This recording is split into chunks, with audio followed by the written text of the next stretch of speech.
The emergency klaxons had been silent for exactly 17 minutes when Captain Vexai noticed the anomaly on his bridge sensors. The Galactic Coalition's finest warship, the Stellar Dominance, hung motionless in the void between star systems, its crew of 12 different species working with practiced efficiency to monitor the aftermath of what should have been a routine patrol mission. "Captain," called Lieutenant Zarathal from the communications station, her 6 arms dancing across holographic displays with the fluid grace of her aquatic species. "We're receiving a priority transmission from Coalition Command. They're requesting immediate assistance with a situation." Vexai's mandibles clicked in annoyance. The insectoid captain had hoped for a few hours of peaceful drift time after their encounter with the pirate fleet near the Kepler Nebula. His compound eyes swiveled toward the communications officer. What kind of situation requires the attention of a Dominion-class battlecruiser? Before Zarathal could respond, the main viewscreen flickered to life, revealing the stern face of Admiral Karath, the Coalition's highest-ranking military commander. The imposing figure of the bear-like ursine species filled the screen, his silver fur meticulously groomed despite the obvious stress lines around his dark eyes. "Captain Vexai," Admiral Karatha's deep voice rumbled through the bridge speakers. "I need your ship to proceed immediately to coordinates 847.335.992 in the Andromeda sector. We have a developing crisis that requires your particular expertise in dealing with unconventional warfare tactics." "Sir, could you be more specific about the nature of this crisis?" Vexai asked, his antennae twitching with curiosity. "My crew has been on active duty for 6 standard months. We were looking forward to some shore leave." Admiral Karatha's expression grew even more grave. "Captain, 3 of our most advanced research stations have gone dark in the past 48 hours. Each station was protected by state-of-the-art defense systems and staffed with over 200 personnel from various coalition species. When our reconnaissance ships arrived to investigate, they found the stations completely intact but entirely abandoned. The bridge fell silent except for the gentle hum of the ship's systems." Vexai felt a chill run through his exoskeleton. "Abandoned, sir? What about the staff?" "Gone. Every single being vanished without a trace. No signs of struggle, no damage to the facilities, no distress signals. The station's computer systems show normal operations up until the moment everyone simply disappeared." Admiral Karath paused, his massive paws clasping behind his back. "But that's not the strangest part, Captain." "There's more?" asked Commander Thexera, the ship's reptilian first officer, her scaled head tilting with interest. "Indeed. Each abandoned station had one thing in common: they had all recently been visited by a single individual. A human." The word hung in the air like a physical presence. Several bridge officers exchanged glances, their various species equivalent of raised eyebrows or concerned expressions rippling through the crew. Humans were still relatively new to the Galactic Coalition, having achieved faster-than-light travel only 3 decades ago. Most species considered them primitive, aggressive, and unpredictable. "A human, sir?" Vexai's voice carried a note of skepticism. "With respect, humans barely understand basic quantum mechanics. How could one individual be responsible for the disappearance of entire research stations?" Admiral Karatha's expression grew darker. "That's what we need to find out, Captain.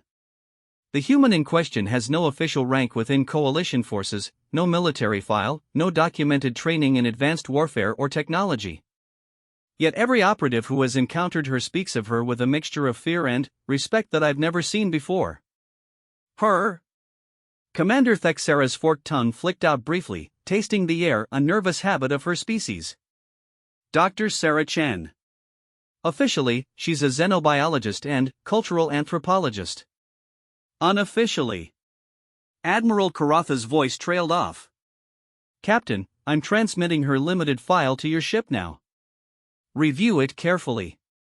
You'll be tracking her to the Kepler Research Station, our most secure facility in that sector." The transmission ended abruptly, leaving the bridge crew staring at a blank screen. Within moments, Zarathal's tentacles were working furiously over her console. "Captain, I'm receiving the file now. Transferring to your personal display." Vexai's compound eyes focused on the holographic display that materialized beside his command chair. The file was remarkably thin for someone supposedly responsible for such mysterious events. Dr. Sarah Chen, age 34 standard years, born on Earth in a place called Chicago. Advanced degrees in multiple scientific disciplines, fluent in over 40 galactic languages including several that were considered extinct.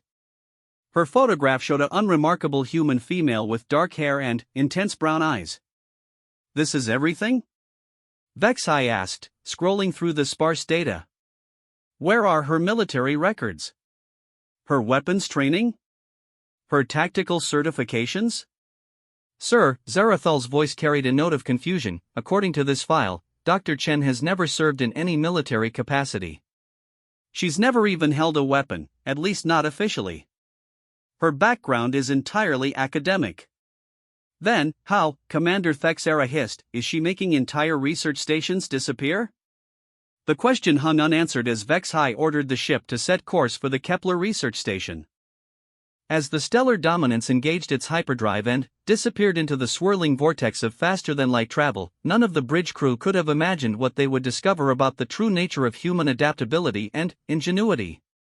The Kepler research station orbited a dying star, its massive structure gleaming against the deep red glow of the stellar remnant. Home to over 3,000 researchers from dozens of species, it was the Coalition's crown jewel of scientific advancement.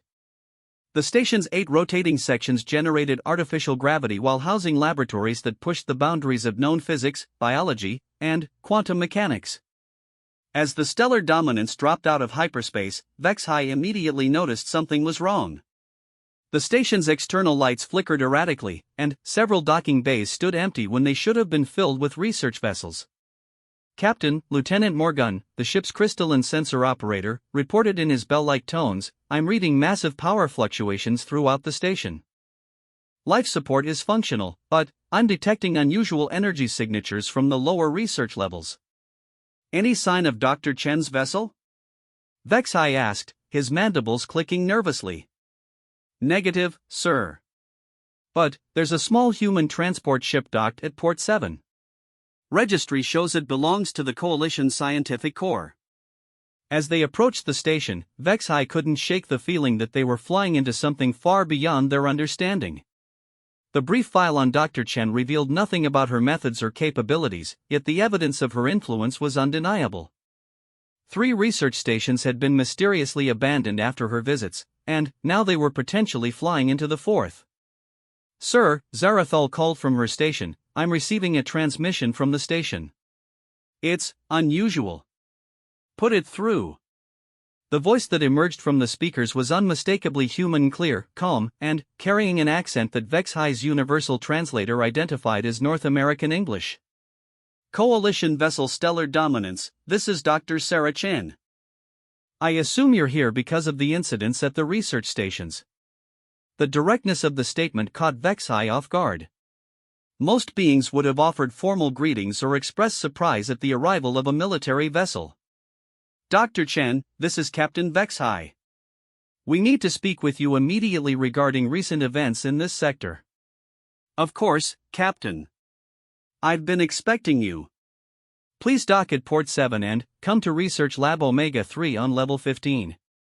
Come alone, but bring your first officer and security chief if it makes you feel more comfortable." "Oh, and, Captain?" "Yes, Dr. Chen?" "Tell your crew not to be alarmed by what they might see or hear over the next few hours. I promise you, no one is in any danger, but human problem-solving methods can be unsettling for other species." The transmission ended, leaving the bridge crew in stunned silence. Commander Thexera was the first to speak, her reptilian features showing clear concern. "Captain, this could be a trap. We should proceed with maximum caution." "Agreed," Vexai replied, though something in Dr. Chen's tone suggested she was being entirely truthful about the lack of danger. "Prepare a security team, but keep them on standby. We'll meet with her as requested, but I want full sensor sweeps of the station and constant communication with the ship." As the stellar dominance docked with the research station, Vexai found himself wondering what kind of individual could inspire such fear and respect from trained operatives while maintaining the demeanor of a polite academic. The answer, he suspected, would challenge everything he thought he knew about human nature. The corridors of Kepler Research Station hummed with an energy that felt different from the usual scientific bustle. As Captain Vexai, Commander Thexera, and Security Chief Kronos made their way through the pristine hallways toward Research Lab Omega-3, they passed groups of researchers who watched them with expressions ranging from curiosity to what could only be described as anticipation. Strange, muttered Kronos, the massive stone-skinned golem warrior whose species was renowned for their combat prowess. Usually research stations feel peaceful, orderly. This place feels like a powder keg waiting to explode. Commander Thexera's scaled head nodded in agreement. The researchers we've passed seem excited rather than concerned about our presence. That's unusual behavior when military forces board a civilian station. They reached level 15 without incident, though Vexai couldn't help but notice that the normal sounds of a functioning research station seemed muted here. The corridor leading to Lab Omega-3 was unusually quiet, and the few researchers they encountered moved with a purposeful urgency that suggested something significant was happening. The laboratory door was standard Coalition design, a simple iris mechanism that dilated open as they approached. What lay beyond, however, was anything but standard. Research Lab Omega-3 had been completely transformed. The usual neat rows of scientific equipment and orderly workstations had been replaced by what appeared to be organized chaos. Multiple holographic displays showed complex three-dimensional models rotating in mid-air, their surfaces covered with equations and diagrams that seemed to shift and evolve even as they watched. Advanced fabrication units hummed constantly, producing components whose purpose was far from obvious. At the center of it all stood Dr. Sarah Chen. She was smaller than Vexai had expected, perhaps 5.5 feet in height with the lean build common to her species. Her dark hair was pulled back in a practical ponytail, and she wore standard Coalition research attire, a simple gray jumpsuit with various pockets for scientific instruments. What struck him immediately were her eyes, dark brown, intensely focused, and moving constantly between the various displays and devices around her with the kind of rapid processing that reminded him of the most advanced artificial intelligences. Captain Vexai, Commander Thexera, Security Chief Kronos, she said without looking away from a particularly complex holographic model that appeared to show the internal structure of a star. Thank you for coming. I apologize for the state of the lab, but I'm in the middle of solving a rather significant problem. Dr. Chen, Vexai began, his formal military tone carefully modulated. We need to discuss the incidents at the research stations and in the Procyon station, the Beta Centauri facility, and the Deep Space Observatory near Wolf 359, Dr. Chen interrupted, finally, turning to face them fully. Yes, I know why you're here. The personnel from those stations aren't missing, Captain. They're safe. In fact, they're helping me with the current project. The three Coalition officers exchanged glances. Security Chief Kronos stepped forward, his massive form casting a shadow over the diminutive human. Dr. Chen, those stations were found completely abandoned. Over 600 beings simply vanished without a trace. Where are they? Dr. Chen's expression remained calm, almost serene. They're here, Chief Kronos. All of them. They volunteered to help once they understood the scope of the problem we're facing. Here? Commander Thexera's forked tongue flicked out nervously. This station has just over 3,000 personnel. We would have detected an additional 600 life signs. Not if they're not technically alive in the conventional sense, Dr. Chen replied matter-of-factly, as if she were discussing the weather. Don't worry, it's completely reversible, and they agreed to the procedure once they understood the necessity. The silence that followed was broken only by the humming of the fabrication units and the soft chiming of data processors. Vexai felt his compound eyes struggling to focus on Dr. Chen as his mind tried to process what she had just said. Dr. Chen, he said slowly, could you please explain exactly what you mean by not technically alive? Certainly. Are you familiar with quantum consciousness transfer theory? Theoretically, Commander Thexera replied cautiously. Most species consider it purely hypothetical. Humans have a saying, Dr. Chen said, moving to one of the holographic displays and manipulating it with practiced ease. Necessity is the mother of invention. 3 weeks ago, I detected something that required immediate action on a scale that no individual, no matter how capable, could handle alone. The holographic display shifted, showing what appeared to be a star map of their local galactic sector. Red indicators marked the locations of the 3 abandoned research stations, with Kepler Station shown in blue at the center of a growing pattern. Our local cluster is being systematically infiltrated by an extra-dimensional intelligence, Dr. Chen continued, her voice remaining surprisingly calm given the magnitude of her statement. It's subtle, patient, and incredibly sophisticated. The entity feeds on complex thought patterns. The more advanced the consciousness, the more nutritious it finds the meal. You're talking about a cosmic predator, Kronos rumbled, his stone-like features showing genuine concern for the first time since they'd met Dr. Chen. Precisely. But, here's the interesting part, it can't detect or interact with consciousness that has been quantum shifted into artificial matrices. The personnel from the other stations volunteered to have their consciousness temporarily transferred into synthetic neural networks while we work on a solution to drive the entity away. Vexhai felt his exoskeleton tingle with a mixture of fear and fascination. Dr. Chen, what you're describing sounds like science fiction, not established scientific fact. Captain, human history is filled with things that were once considered impossible becoming routine. Flight, space travel, faster-than-light communication, all were impossible until they weren't. The quantum consciousness transfer technology was developed 3 years ago by a research team on Earth, but it was deemed too dangerous for practical application. Then, how did you gain access to it? Commander Thexera asked. For the first time since they'd entered the lab, Dr. Chen smiled, an expression that was both reassuring and slightly unsettling. I didn't gain access to it, Commander. I invented it. The revelation hit the coalition officers like a physical blow. Dr. Chen, the unranked, unfiled human who had somehow inspired fear and respect in hardened operatives, was apparently a scientific genius operating on a level that challenged the understanding of species that had been exploring the cosmos for millennia. The beauty of human adaptability, Dr. Chen continued, returning to her work at the holographic displays, is that we don't spend time debating whether something is possible. We simply figure out how to make it work. The entity that's infiltrating our sector operates on principles that most species would spend decades studying and categorizing. Humans tend to skip the academic discussion and go straight to the practical application. Are you saying, Vexhai asked slowly, that you've developed a way to not just detect this entity, but to actually fight it? Fight it? No, Captain. Fighting implies conflict, and conflict implies understanding your opponent's capabilities and limitations. I don't have time to study this creature for years before acting. Dr. Chen's hands moved rapidly over the control surfaces, and several new holographic displays materialized around them. I'm going to do something much more direct. I'm going to change the rules of engagement entirely.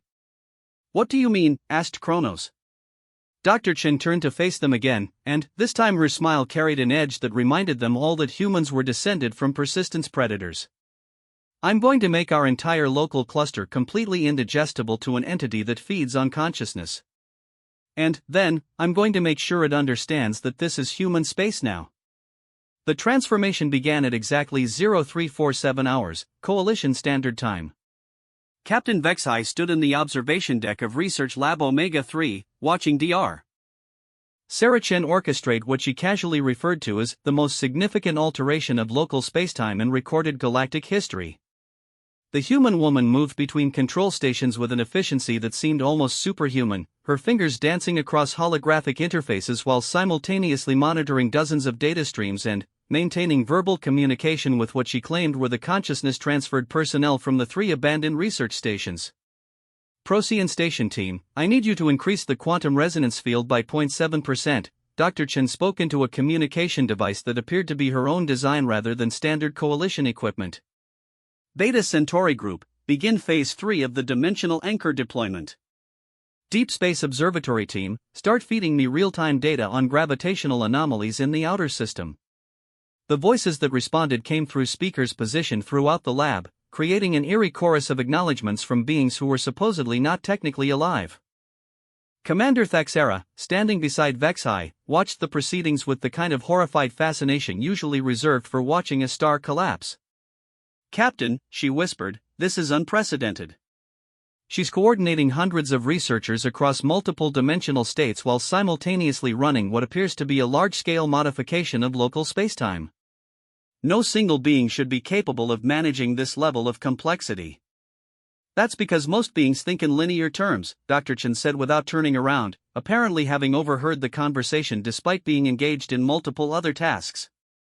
Humans learned long ago to think in layers. Multitasking isn't just efficient for us, it's instinctive. We evolved as persistence hunters, which required tracking multiple variables simultaneously over extended periods. Security Chief Kronos shifted his massive weight, the stone-like plates of his skin grinding softly against each other.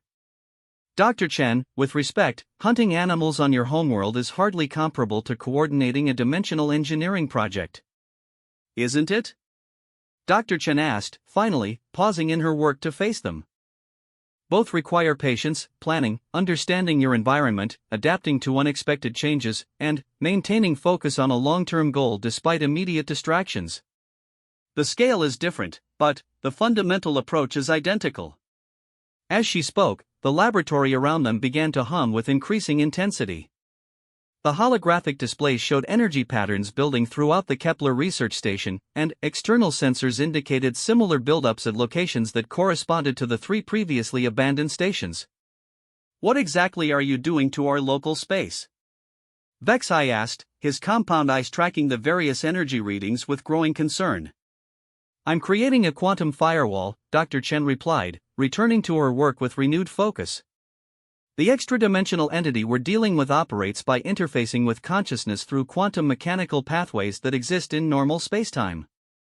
By shifting our local cluster into a modified quantum state, I'm essentially making it impossible for the entity to establish those pathways. And the consciousness transfers? Think of them as the processing power for the firewall.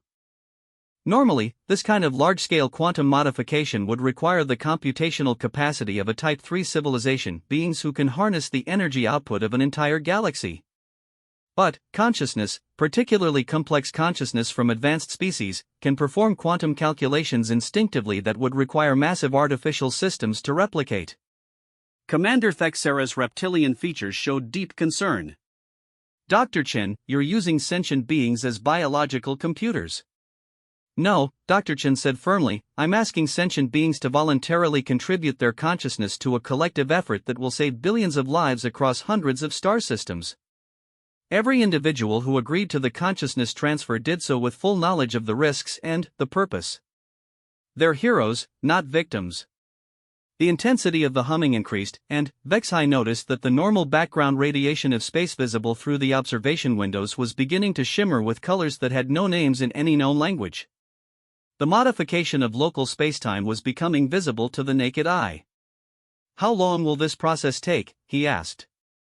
The quantum firewall will be fully operational in approximately 6 hours, Dr. Chen replied.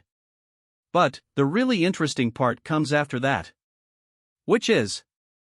Kronos rumbled. Dr. Chen's expression shifted to something that could only be described as predatory anticipation. Once the firewall is active, the entity will realize that its food source has become inaccessible. It will attempt to probe for weaknesses, looking for a way to penetrate our defenses. And that's when I spring the trap. The simple statement sent a chill through all 3 coalition officers. Vexai found himself remembering Admiral Karatha's words about Dr. Chen inspiring fear and respect in hardened operatives.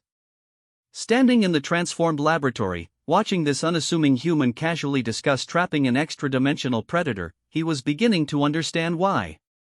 Dr. Chen, he said carefully, what kind of trap are you talking about? The beautiful thing about quantum consciousness transfer technology, she replied, manipulating several holographic displays simultaneously, is that it's bidirectional.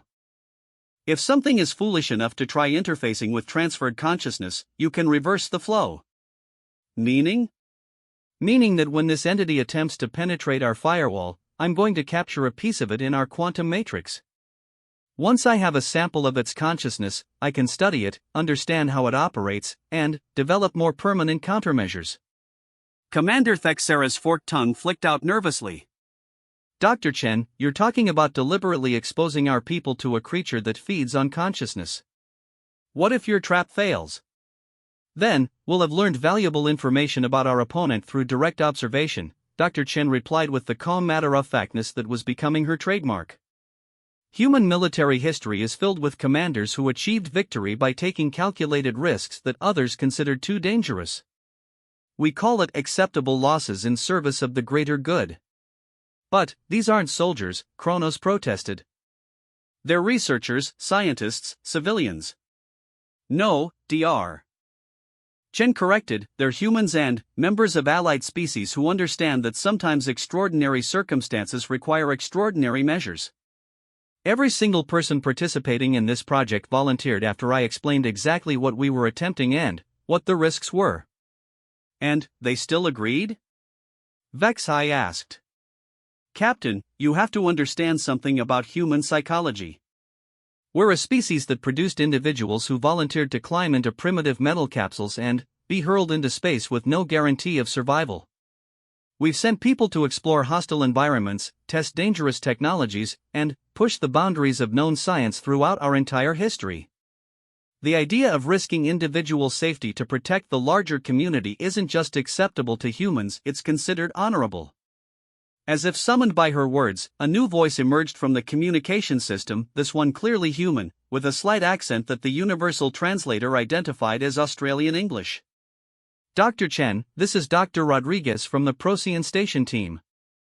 We're seeing some interesting fluctuations in the quantum matrix that suggest the entity is already beginning to probe our perimeter. Excellent, Dr. Chen replied, her voice carrying a note of satisfaction. How are the consciousness buffers holding up? Better than expected. The collective processing power is actually more stable than our initial calculations suggested. It seems like having multiple species contributing to the matrix creates a kind of redundancy that makes the whole system more resilient. That makes sense, Dr. Chen said, nodding to herself. Different species process quantum information in slightly different ways. The variation probably creates a more robust overall network. Dr. Chen, came another voice, this one with the distinctive harmonic overtones of a crystalline speaker. This is Dr. Zenhali from Beta Centauri Station. I'm detecting what appears to be directed probes from the entity. It's not random exploration, it seems to be actively searching for weaknesses in our firewall. Perfect, Dr. Chen said, her anticipation evident. How long until it finds the deliberate vulnerability I built into Sector 7? Based on current probe patterns, approximately 43 minutes. Vexai felt his mandibles clicking involuntarily. You built a deliberate weakness into your defenses? Of course, Dr. Chen replied, as if it were the most obvious thing in the universe. How else would you lure a predator into a trap? The weakness in Sector 7 appears to be a flaw in our quantum matrix, but it's actually a carefully constructed channel that will allow the entity to make contact with what it thinks is vulnerable consciousness. And what will it actually contact? Commander Thexera asked, though her tone suggested she wasn't sure she wanted to know the answer. A specially prepared collective consciousness made up of volunteers who have been trained in defensive quantum techniques. Instead of feeding on them, the entity will find itself in direct mental contact with a group that's specifically designed to capture and contain extra-dimensional consciousness. You've trained people to fight this creature psychically? Kronos asked, his stone-like features showing amazement. I've trained them to think in patterns that will create quantum resonance locks around any consciousness that attempts to interface with them, Dr. Chen corrected. It's not fighting in the traditional sense, it's more like aggressive hugging. The absurdity of the phrase describing the capture of an extra-dimensional predator as aggressive hugging would have been comical under different circumstances. But, standing in the humming laboratory, watching energy patterns that defied conventional physics swirl around them, Vexai found nothing amusing about Dr. Chen's casual approach to cosmic-scale threats. Dr. Chen, he said, assuming your plan works, what happens to the captured portion of the entity? Oh, that's the really interesting part, she replied, her eyes brightening with scientific enthusiasm. Once I have a sample of its consciousness in our quantum matrix, I can study its structure, understand its capabilities and limitations, and develop countermeasures that will protect not just our local cluster, but potentially the entire galaxy. And if the plan doesn't work? Dr. Chen's expression grew serious for the first time since they'd met her. Then, I have contingency plans. Several of them. Such as? Well, the simplest backup plan is to collapse the quantum matrix entirely, which would essentially create a localized spacetime implosion. The entity would be destroyed, along with this entire star system, but the damage would be contained and the rest of the galaxy would be safe. The silence that followed was profound. Even the background humming of the laboratory equipment seemed muted by the weight of Dr. Chen's casual mention of sacrificing an entire star system. Dr. Chen, Vexai said slowly, "You're talking about the deliberate destruction of billions of lives." "I'm talking about preventing the consumption of trillions of lives across hundreds of star systems," she replied. Human military philosophy has always accepted that sometimes a small loss is necessary to prevent a larger catastrophe. But, don't worry, Captain. I'm confident that won't be necessary. Why? Dr. Chen's smile returned, and this time it carried an edge that reminded them all that humans had conquered their homeworld by being more adaptable and persistent than any other species they'd encountered. Because humans don't plan for failure, Captain. We plan for success, and then, we make sure success is the only possible outcome. The trap was sprung at exactly 1847 hours, Coalition Standard Time, and the universe held its breath. Captain Vexai watched from the observation deck as Dr. Sarah Chen stood motionless before the central control console, her hands resting lightly on the quantum interface surfaces. Around her, holographic displays showed energy patterns that defied every known law of physics, swirling in complex geometric forms that seemed to exist in more dimensions than the standard three. The humming of the laboratory equipment had reached a frequency that vibrated through the deck plating, creating a resonance that every being present could feel in their bones. "Contact established," announced Dr. Rodriguez's voice through the communication system, though the usual Australian accent was now overlaid with harmonic frequencies that suggested his consciousness was operating in multiple dimensional states simultaneously. "The entity has interfaced with the Sector 7 vulnerability. Initiating quantum resonance lock protocols. Confirmed, Kane Dr. Zenhali's crystalline tones, similarly altered by the dimensional effects. Entity consciousness is now engaged with our prepared collective. Beginning containment procedures." Dr. Chen's expression remained perfectly calm, but Vexai noticed that her breathing had become deeper, more controlled, the breathing of someone preparing for intense physical exertion. "Status report on the containment matrix," she said quietly. "Matrix is holding steady," replied a voice that Vexai didn't recognize, probably one of the Deep Space Observatory team. "Entity consciousness is larger than we anticipated. Much larger. It's not just an individual intelligence, it's more like a collective entity spanning multiple dimensional layers." "Expected," Dr. Chen said. "Anything that can feed on consciousness across multiple star systems would necessarily be operating on a scale beyond individual awareness." "What's our penetration depth?" "Approximately 12% of the entity's consciousness is now within our containment matrix," Dr. Rodriguez reported. "But, Captain, it's fighting back.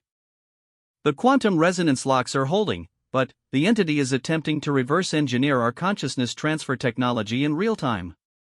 For the first time since the process began, Dr. Chen's eyebrows raised slightly. "Interesting.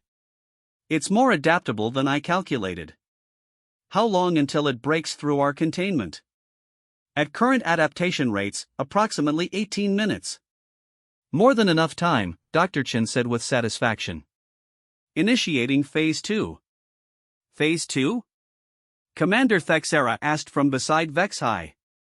"She didn't mention a Phase 2. "Humans," Security Chief Kronos rumbled, "appear to enjoy surprises."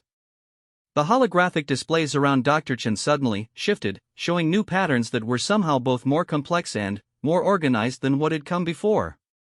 The random swirling of quantum energy began to form into geometric structures that looked almost architectural in their precision. "What you're seeing," Dr. Chen said without turning around, apparently having overheard their conversation, "is the construction of a consciousness prison. The entity trapped 12% of its awareness in our matrix, but what it doesn't realize is that I'm now using that trapped consciousness as a foundation to build a much larger containment structure. You're building a prison inside the entity's own mind? Vexai asked, his compound eyes tracking the impossible geometry displayed around them. Not inside its mind, Dr. Chen corrected. I'm building a prison out of its mind. The 12% we captured contains enough quantum consciousness patterns to construct a matrix that can contain the remaining 88%.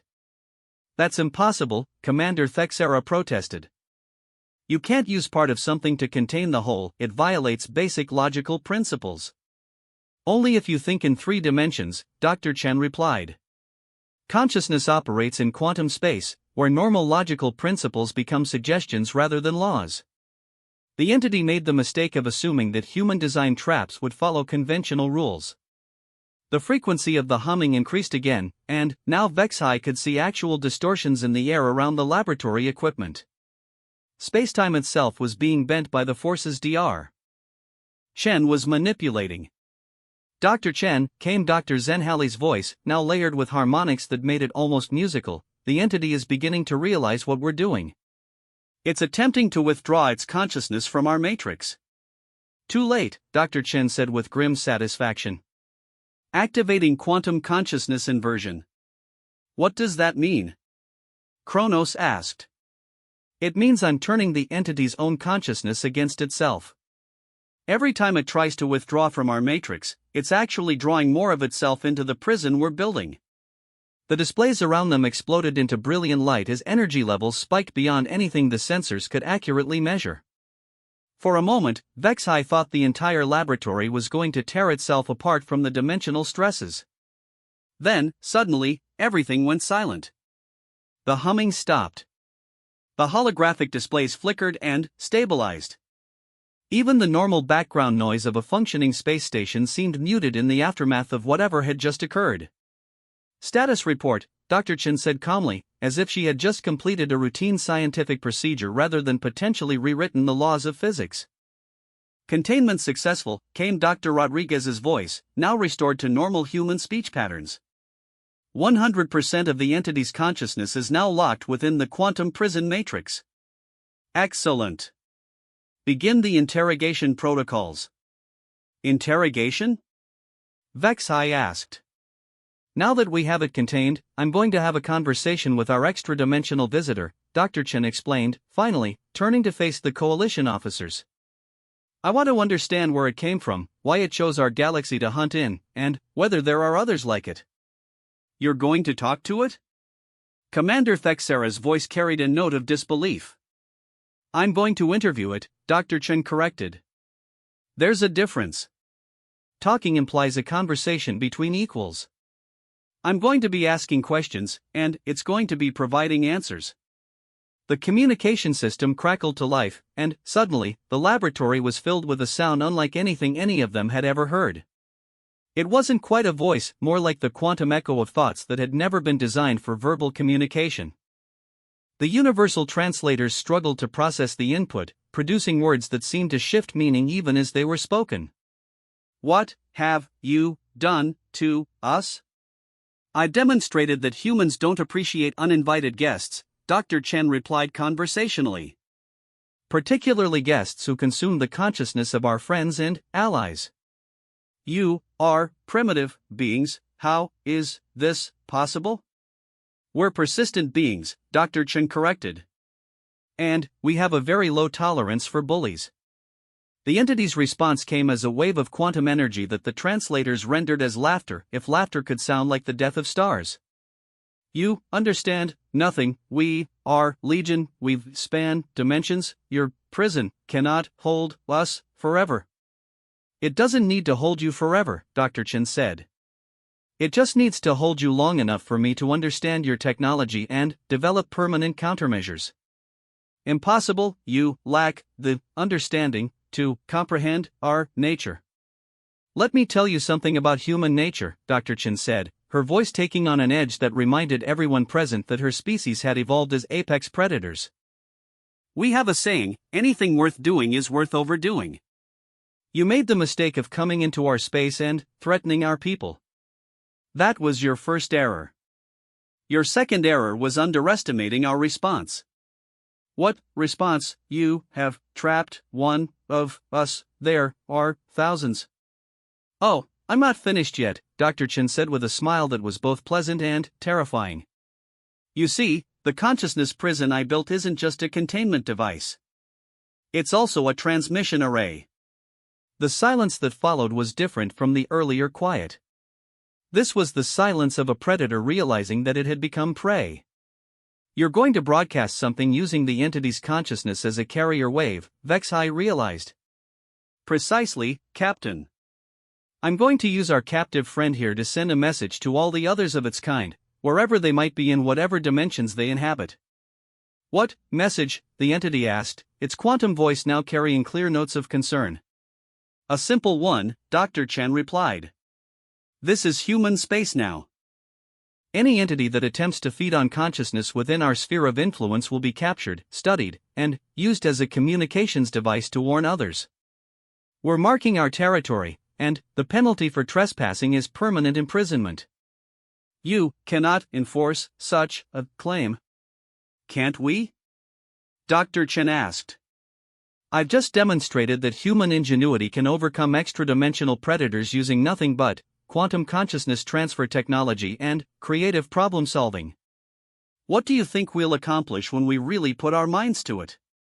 The entity's response came as a series of quantum fluctuations that the translators couldn't process, but the emotional content was clear: fear, rage, and something that might have been respect. The beautiful thing about being human, Dr. Chen continued, is that we don't just solve problems. We solve them in ways that make sure they never happen again. And we do it with style. She moved to a new control console and began inputting commands. Initiating quantum consciousness broadcast in 3, 2, 1. The laboratory exploded with light again, but this time it was different, organized, purposeful, carrying information rather than just energy. Vexhai watched in amazement as Dr. Chen used the captured entity's own consciousness as an antenna to broadcast a warning to creatures that existed in dimensions beyond normal spacetime. Message transmitted, Dr. Rodriguez announced.